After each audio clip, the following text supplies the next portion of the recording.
नमस्कार प्रेक्षकांनो, पारू मालिकेच्या आजच्या जबरदस्त भागामध्ये प्रेक्षकांनो फायनली आपल्याला असं पाहायला मिळतं की पारूने आदित्यला सुखरूप शोधून काढलेलं आहे।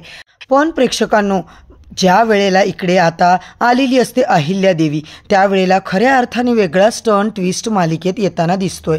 डॉक्टरांनी जे काही सत्य सांगितलं त्यानंतर अहिल्याने काय महाभयंकर निर्णय घेतला, आता या निर्णयावर पारूने कसा आक्षेप घेतलाय, नक्की अहिल्याचा काय निर्णय आहे, आदित्यच्या बाबतीमध्ये डॉक्टरांनी काय सांगितलंय, सगळं प्रेक्षकांनो आजच्या या भागामध्ये आपण पाहणार आहोत। तर आपल्याला असं पाहायला मिळतं की सुरुवातीला प्रिया आता इकडे देवाच्या पाया पडताना दिसते। काय चाललंय यांच्या आयुष्यामध्ये देवा? आदित्य दादा आणि पारू यांना किती त्रास सहन करावा लागतोय। आईंनी त्यांचा स्वीकार सुद्धा अजून केलेला नाहीये आणि आता तर आदित्य दादांची तब्येतही बरी नाहीये। काय चाललंय हे असं म्हणत मात्र इकडे प्रिया देवाकडे प्रार्थना करत असते। पण हे सगळं चालू असताना तोपर्यंत अहिल्या पारू या दोघी जणी आतमध्ये बघून आलेल्या आहेत आणि त्या दोघी जणींनी आतमध्ये सगळं बघितल्यावर त्या सांगतात की नाही, याच्यामध्ये कोणतीच आदित्यची बॉडी नाहीये, आदित्य आमचा सुखरूप आहे असं म्हणत आता इकडे त्या दोघी बाहेर येतात। त्यानंतर आता प्रीतम खूप खुश होतो आणि प्रीतम आता सांगतो, एक काम करूया का, आपण दादाला शोधायला जाऊया। यावर पारू म्हणते, प्रीतम सर मी शोधते, तुम्ही देवी आईंची फक्त काळजी कशी घ्यायची तेवढंच बघा, मी आता आदित्यला शोधण्यासाठी काहीही करायला तयार आहे। बरं प्रेक्षकांनो, हे सगळं चालू असताना मग आता इकडे सगळे बाकीचे घरी जातात, पण पारू मात्र घरी जायला तयारच नाही। पारू या सगळ्यामध्ये आता एकच विचार करते आणि तो म्हणजे मला आदित्य सरांना शोधायचं आहे आणि काय करू। मग तिच्या मनामध्ये विचार येतो की ज्या ठिकाणी आदित्य सर गेले, चेन्नईच्या ऑफिसचा पत्ता कदाचित काही आपल्याला माहिती मिळेल का, आपल्याला काही करता येईल असं म्हणून तिचं चालू असतं। इकडे अहिल्या घरी आलेली असते। ती सांगते, काही झालं तरी माझा आदित्य हा कसाही सुखरूपपणे जसा धडधाकट होता तसाच माझ्यासमोर देवा आला पाहिजे। आता ती देवाकडे प्रार्थना करत असते, देवाकडे धावा करत असते, काही जरी झालं तरी देवा आदित्यला काहीच झालं नाही पाहिजे, तो सुखरूप असू दे, देवाला खडसावून सांगत असते। बरं हे सगळं चालू असताना प्रेक्षकांनो दुसरीकडे आपण बघतो की पारू आली येते म्हणजे आदित्यच्या ऑफिसमध्ये ज्या वेळेला पारू येते तोच आदित्यचा मित्र असल्याचा दावा करतो, जो आदित्यवरती जळतोय आणि तो आदित्यवर जळणारा मित्र आता सांगतो की सर मला काय वाटतं माहिती आहे का, आदित्यचा ना इकडे अपघात झालाय आणि तो बहुतेक गेलाच आहे की काय। आता इकडे तो सांगायला लागतो, आपल्याला काय करायचं साहेब, आपल्याशी काय देणं घेणं आहे त्याचं, तो स्वतःच एका प्रोजेक्टवर गेला होता ना स्वतःच्या, आणि आपल्याशी त्याचं काही देणं घेणं नाहीये। त्यामुळे मग आता लगेच इकडे पारू येते। पारू सांगते, मी पारू आदित्य किर्लोस्कर, आदित्य सरांची बायको, मला आदित्य सरांच्या विषयी थोडीशी माहिती हवी आहे।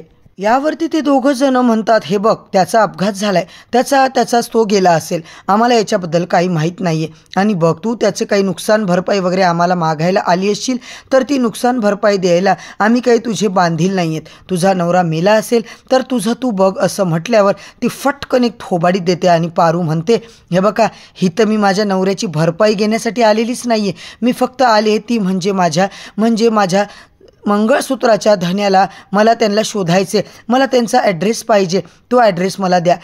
आता मात्र ते साहेब असतात ते एवढे घाबरतात पारूला, ते लगेच बोलतात हिला काय पाहिजे ॲड्रेस वगैरे ते पटकन दे असं म्हटल्यावर आता तो ॲड्रेस देतो आणि पारू त्या ॲड्रेसवरती आता तो जो काही नंबर आहे त्याच्यावर कॉल करते। इकडे प्रीतम प्रियाला म्हणत असतो, मला ना आता काहीच कळत नाहीये, आपण या सगळ्यामध्ये आता काय करायचं काय नाही, दादाला कुठं कसं शोधायचं, पण त्या ट्रेनमध्ये त्याच्यासोबत जायला मी पाहिजे होतं, माझ्याकडून खूप मोठी चूक झाली आणि मी तिकडं गेलो नाही असं म्हटल्यावर मग आता लगेचच ती सांगते, अहो नका काहीतरी बोलू, सगळ्या गोष्टी ठीकच होतील असं म्हटल्यावर मग आता इकडे तोपर्यंत पारू चेन्नईला कॉल करते आणि चेन्नईला कॉल केल्यावर आधी तो माणूस त्या लँग्वेजमध्ये बोलतोय, पण नंतर पारू त्याला सांगण्याचा प्रयत्न करते, आदित्य किर्लोस्करची मी बायको पार्वती किर्लोस्कर बोलती आहे असं म्हटल्यावर तो म्हणतो, अच्छा ॲक्च्युली मी सुद्धा मराठी आहे आणि आता तुम्ही जे काही मला बोलताय ना ते सगळं मला कळतंय, आदित्य किर्लोस्कर इकडे येणार होते पण अजून काही ते आलेले नाही आहेत मॅडम, मध्येच काय झालं मला खरंच काही कळालं नाहीये। त्यावर आता लगेच इकडे पारू सांगते, ठीक आहे, आणि पारू फोन ठेवते आणि पाहते तर काय टीव्हीवरती एक ब्रेकिंग न्यूज चालू आहे। या ब्रेकिंग न्यूजमध्ये आता ते सांगतात की बऱ्याचशा जखमींना एका हॉस्पिटलमध्ये आणण्यात आलं आहे। प्रेक्षकांनो त्या हॉस्पिटलमधल्या इकडे जखमींचे ज्या वेळेला काही फोटो दाखवतात तेव्हा त्याच फोटोमध्ये आता थोडासा भिरभिरता तिला आदित्य दिसतो आता पारूला, आणि ती लगेचच ओळखते की हे आदित्य सरच आहेत। त्यानंतर आता इकडे पारू लगेचच आदित्यच्या दिशेने धावतच निघते।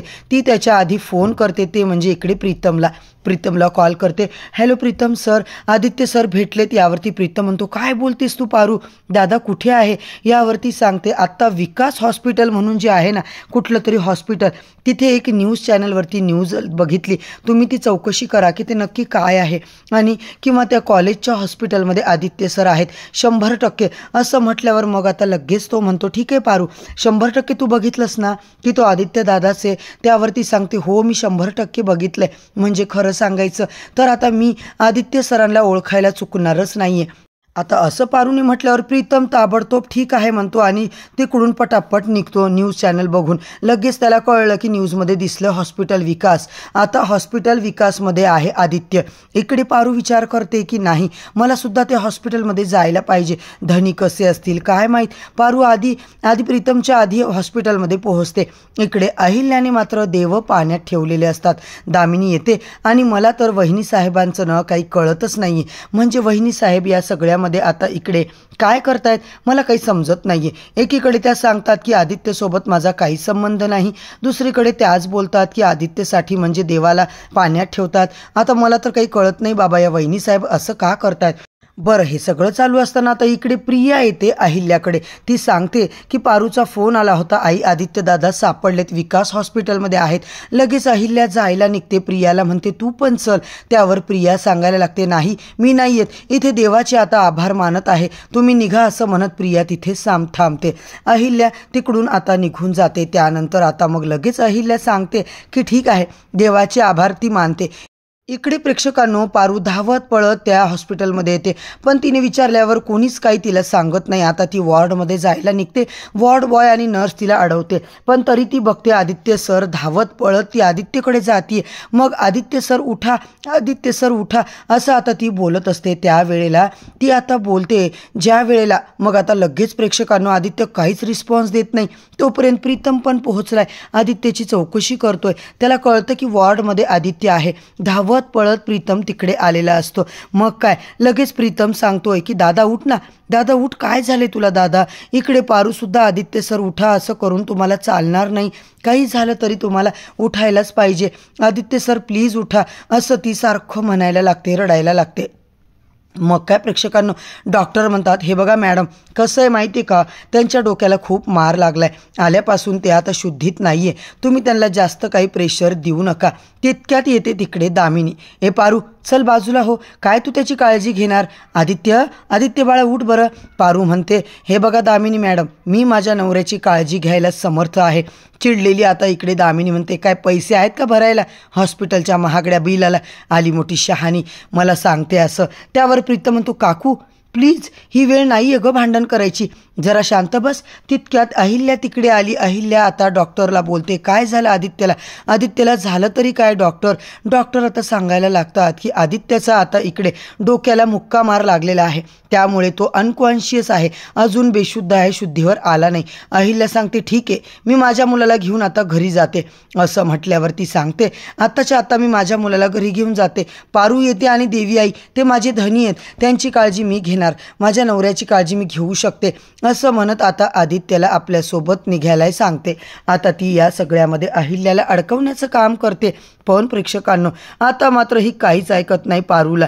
आता ती सगळ्यामध्ये इकडे सांगते की हे बघ, तू मला अडवू शकत नाहीस, मी आदित्यची आई आहे, तू याचं किती काय काळजी घेशील ना, मला हे सगळं बघितलंय मी, त्यामुळे मला अडवण्याचा प्रयत्न करू नको असं म्हणत तिने आता खूप मोठी अनाउन्समेंट केली।